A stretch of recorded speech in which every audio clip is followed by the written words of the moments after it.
Some of you know that I recently celebrated my 55th birthday. I know what you're thinking. God, he looks good for 55.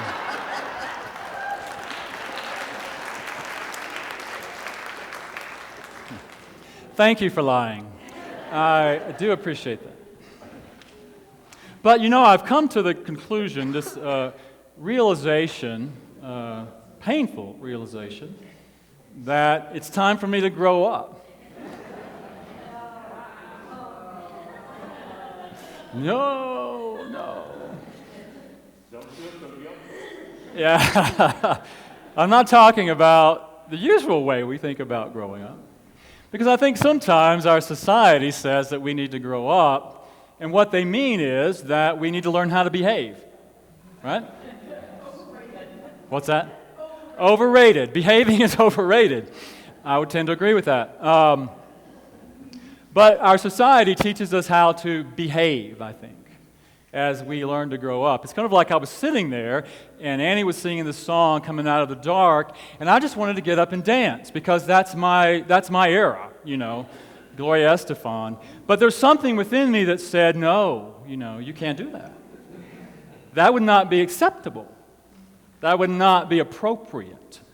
And I think our society teaches us that as we're growing up, things like that. You don't do that as an adult, A child would just get up and just be doing it, just expressing it.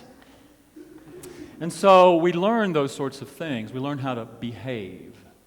We learn things like big boys don't cry, and little girls should be quiet. Those things like that, we learn how to behave. Now, I'm not saying there aren't some things that we learn that are beneficial to us as we grow up. I mean, we learn how to behave, and we learn how to be, like going into a restaurant, you learn that you don't just throw your food all over the floor, and that's helpful. There are some things that are helpful. I mean, learning to be potty trained, that's sometimes helpful. So there are some things that we learn to do that are helpful for us. They help us navigate in the world. But growing up sometimes, I think, is learning to conform to what society believes that we should be. And so I'm not talking about that kind of growing up. I'm talking about growing up spiritually, growing up in a maturity, my own spiritual maturity.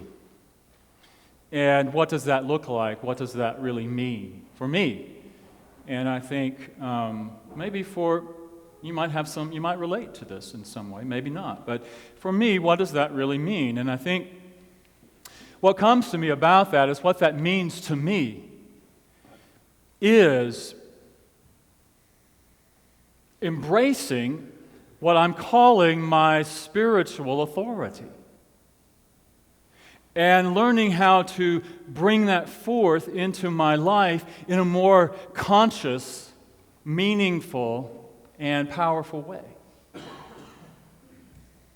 That it is for me about embracing my responsibility for everything that happens in my life. Are you breathing? Yes. It is about embracing my responsibility for everything that happens in my life. And when I say in my life, I mean within my sphere, my consciousness. Not everything that happens in the world, but everything that happens in my world. Now, I want you to hear me that I'm not saying that I am in control of everything that happens in my life.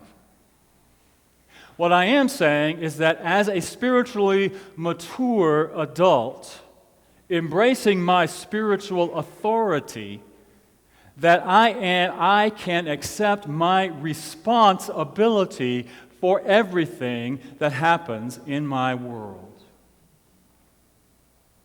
And what I mean by that is my ability to respond in a meaningful way, in a powerful way to whatever might happen in my life. So it is my response ability or my ability to respond rather than react. Do you know the difference? Reaction is exactly what it sounds like. I'm acting again. I'm acting again in a way that I have always acted in the past. From whatever is going on in my life, in my consciousness, in my subconsciousness, that I'm reacting. Rather than being clear, claiming my spiritual authority, showing up as a spiritually mature adult in my life and responding to whatever happens in my life. Again, I am not in control. You are not in control of everything that happens in your life. However, you do have authority over everything that happens in your life. Your authority rests in your ability to decide consciously how you're going to respond to it. Okay. And I think sometimes that our teaching in Unity and New Thought gets a little bit confusing and convoluted, because I think that sometimes we teach that we are in control, that we do have control over what happens in our lives, that Unity teaches that we experience life according to our way of thinking, that our thinking creates our experience. How many of you have heard that? How many of you buy into the idea that I create everything that happens in my life because of my way of thinking? And so I think that it can get confusing and convoluted, and I think we can punish ourselves if we believe that. And I think it's not completely accurate. Because I don't have control over everything that happens in my life.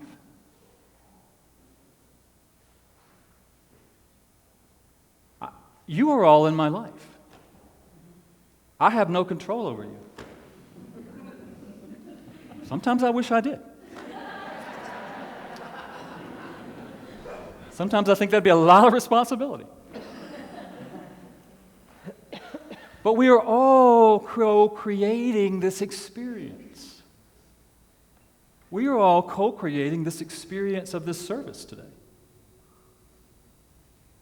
What you are creating in your own experience is not exactly what I'm creating in my experience.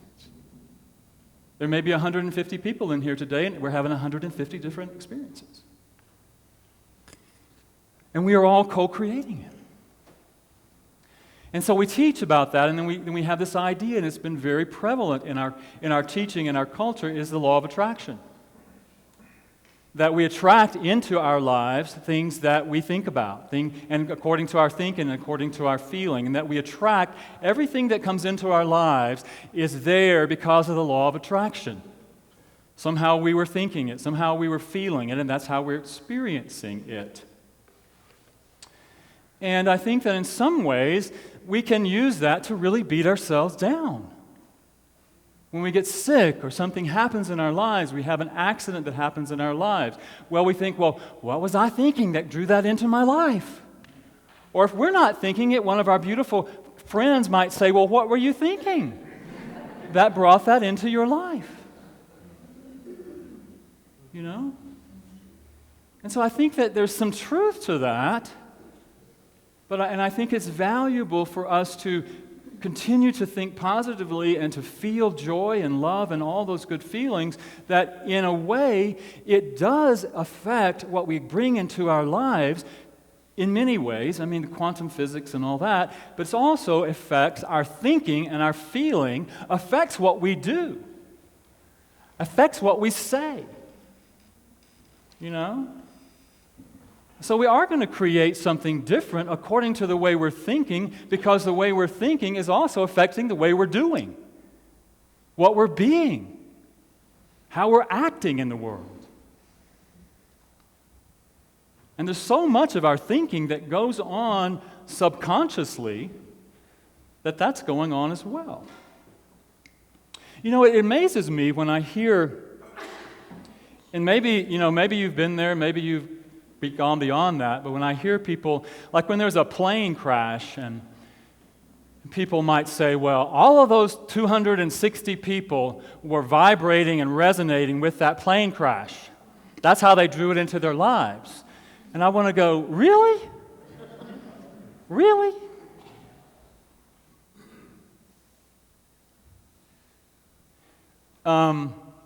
And there's also that idea I wrote about in my blog about soul contracts. Carolyn Mace probably made that more part of our consciousness recently in her writings around it.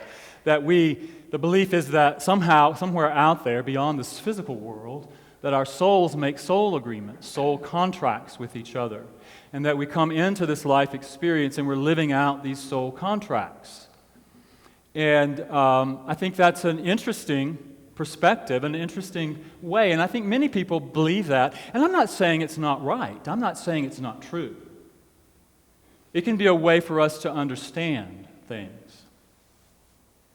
But I also think it can be a way for us to abdicate our responsibility in our lives. Especially if we do something or say something that is in some way injurious to another person or harmful to another person, and we could just say, well, I'm just fulfilling my soul contract. I'm helping them learn their lesson.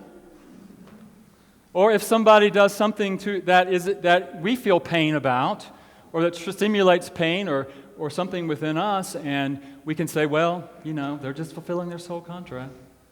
They're just being here doing what they need to do to help me grow. I'm not saying there's not validity in that. What I am saying is that yes, and. Yes, the law of attraction is a law of the universe. Yes, we may make soul contracts and we come into this life experience and live those out. Yes, and. Yes, and is, how do I, knowing that, whether I believe that or I don't believe that, how do I respond to what is happening in my life right now? And I think from my perspective that what we do is, it's great to know our truth. It's great to awaken to our truth. Our mission statement says that we inspire spiritual awakening and personal transformation. I used to think once I was enlightened that everything would just work itself out.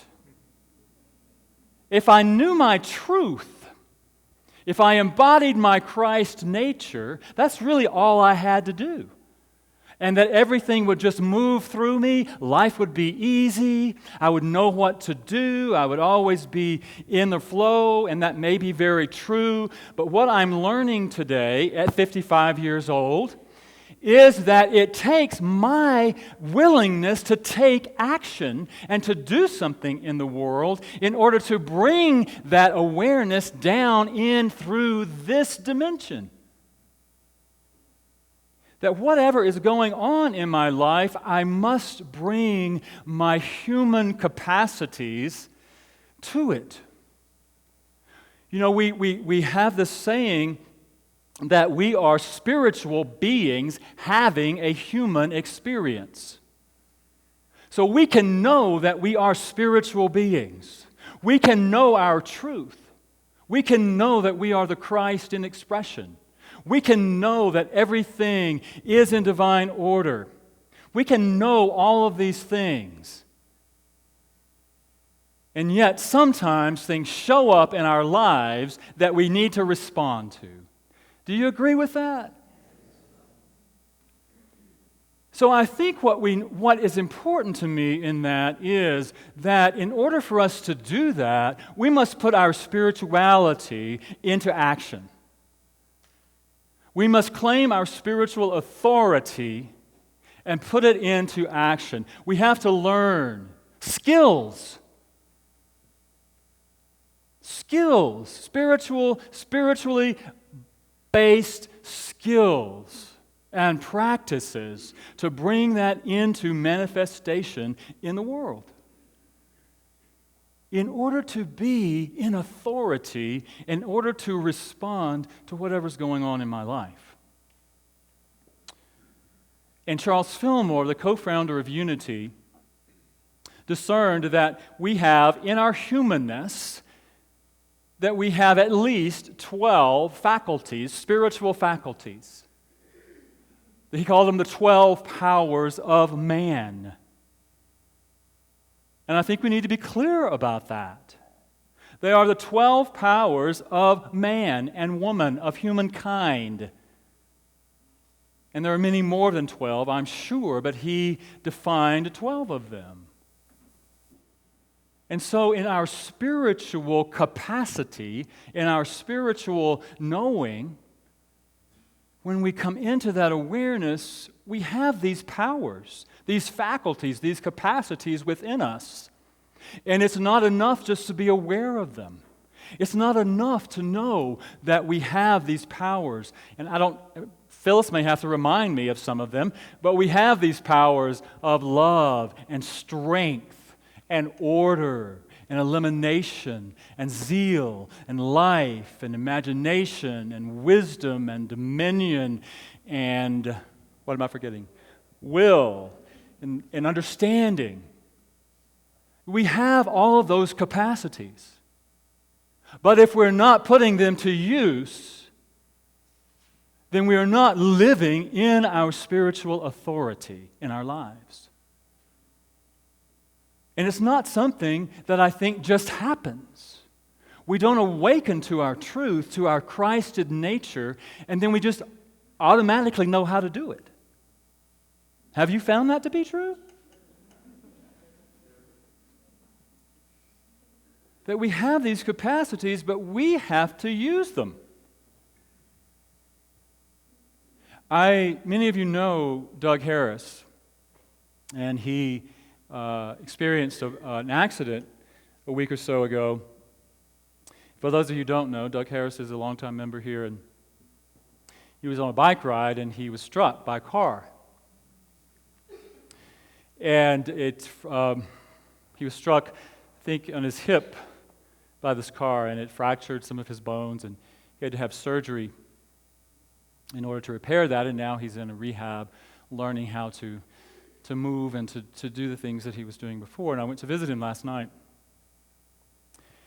And the reason I bring that up is because I think that he's a great example for us of consciously using his spiritual capacities in this situation and responding to this situation in a spiritually mature manner, in my estimation.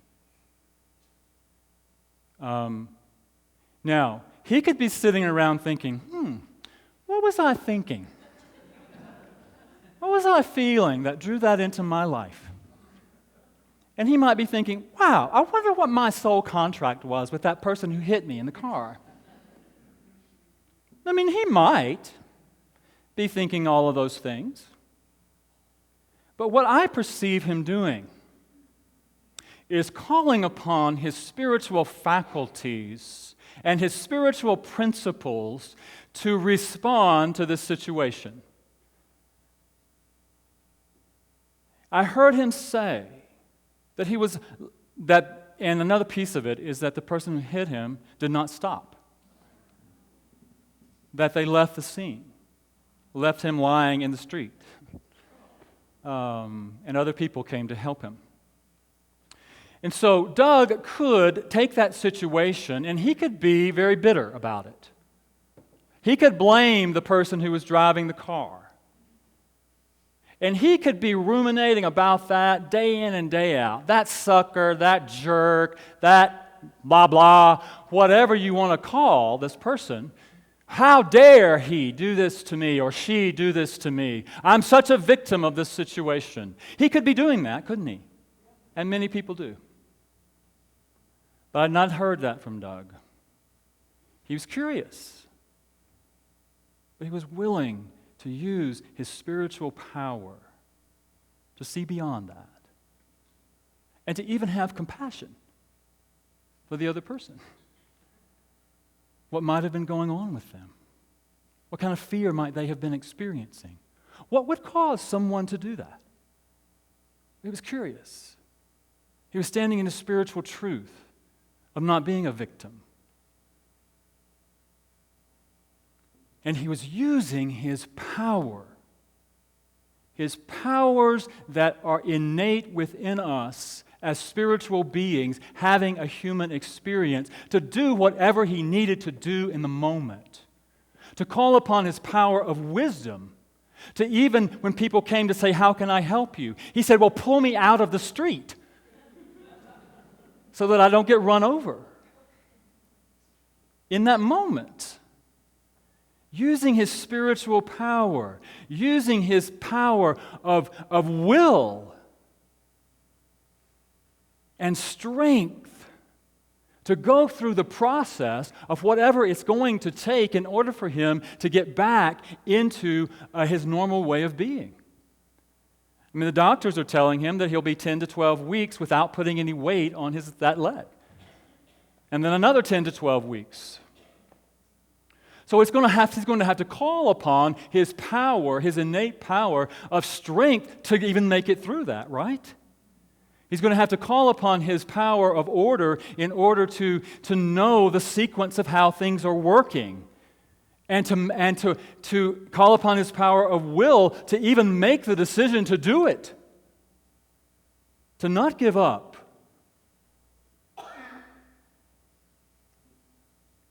And so, whether or not he was thinking something or wasn't thinking something, or whether he had a soul contract or didn't have a soul contract, I don't care. What I do care about is, how am I responding in this situation? How is he responding to this situation? That is our spiritual authority. That is how we bring that power, bring the power of the Christ. Charles Fillmore said these 12 powers that he called the 12 powers are just a part of our Christ nature that we bring forth in through our humanity. That we are a spiritual being, we are the Christ, we are the Spirit of the Christ, and we are having this human experience. Can we bring those two together? Can we know the power of the Christ expressing through us and actually be it? Through the decisions that we make, through our conscious choices that we make. I think that for me, is what I mean by growing up spiritually. Claiming our authority and living it, expressing it, being it in the world. How do we respond to situations that show up in our own lives? Again, we are not in control of them all, but we are in authority over them because we can decide how we choose to respond to them. And I would be remiss in saying, if I did not say, that we are also in authority over the situations in the world that we are aware of. That we cannot close our eyes to the situations that we see in the world. The homelessness, the hunger, the suffering that is going on in the world. Are we in control of that? No. Not solely? No. We contribute to it? Yes. We co-create it? Yes. But we are in authority over it. In that we choose how we are going to respond to it. It is one of my... I could really get on my soapbox about the idea that people say, well, I can't give somebody money or I can't give somebody food because I would interrupt their soul contract. You know, they have a lesson to learn. You know, I have a hard time with that. Or, you know, what they're thinking or they're feeling or they're resonating, and so they're creating that. Well, that may be. But that doesn't mean that I have to abdicate my responsibility to bring forth my own skill, my own power, the Christ within me, to know how I can respond to whatever that situation is. In fact, if it's in my world, if I am aware of it, then if we believe in the law of attraction and soul contracts, then I drew that into my experience for some reason. So maybe it's my lesson. Maybe I'm to learn how to give, how to be compassionate, how to show up as the Christ in the world. Don't we have a great example of that?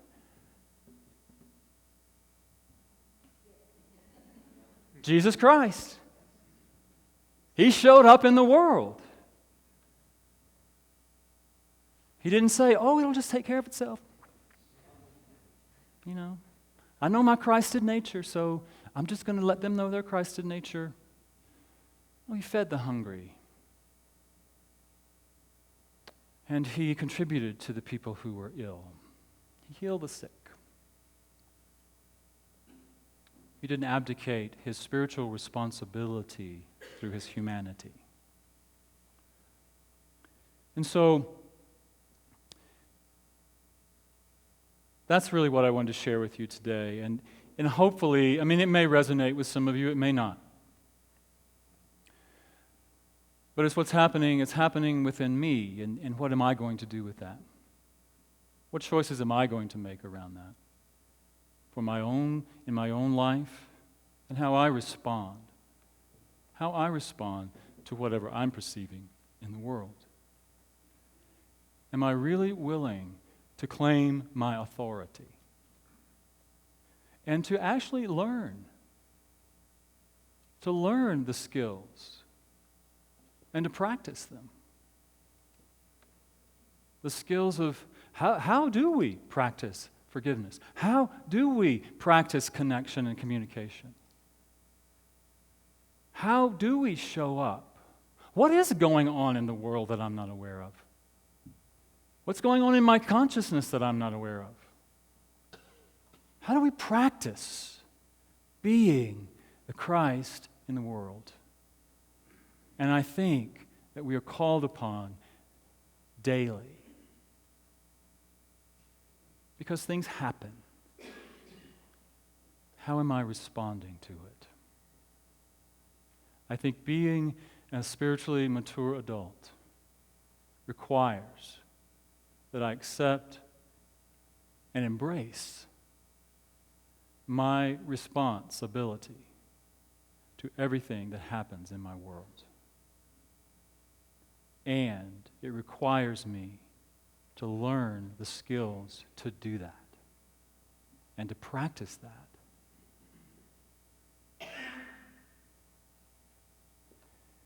And so I'm hoping, my vision is that we together, and that we as the leadership and me as the leader offer opportunities, more and more opportunities for us to learn the skills, to practice the skills of actually being the Christ in the world and living our potential of being spiritually mature adults. And I hope, really hope, that in this community, that is what we are truly about. Not just awakening to our spiritual truth, but allowing that truth to live through us and to transform our lives and the life of the planet.